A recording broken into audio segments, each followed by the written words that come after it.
ondorea da guretzat hemen hartzea, zina sortzeneko lankideak, ordezkari politikoak, eta zinerekin zerikusia ez zuten guztiak. Guretzat benetan garrantzitsua delako proiektu honetan parte hartu izana.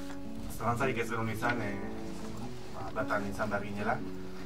Gure lan taldeak, Jone Mendikute hemen dago, eta benetan lan politia egin du gure aldetik bintzat, gure artxiboan euskaraz eta euskaraz azpititulatuta eta bikoiztuta dauden pelikulen zerrenda egitea, ez da bat erraza izan, baina egin da.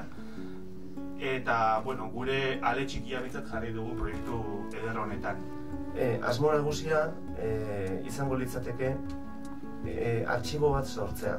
Euskerazko film guztien artxibo dokumentala sortzea, bai? Aldez aurretik esan behar dago proiektuak ez daukala helburu ekonomikorik, ez daka inolare pelikulak bertan eskaintzeko zeharik, ez da filmin bat, ez da horako proiekturik.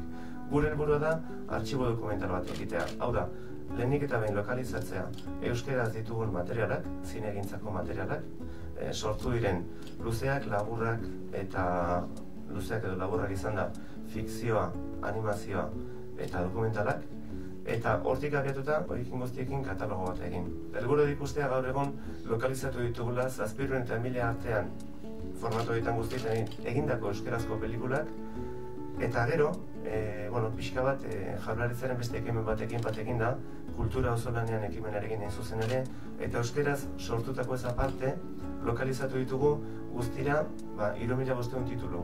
Bai bikoiztutakoak, bai azpititulatutakoak, bai iraberen izan daitezkenak audio formatuan emandakoak, eta bar.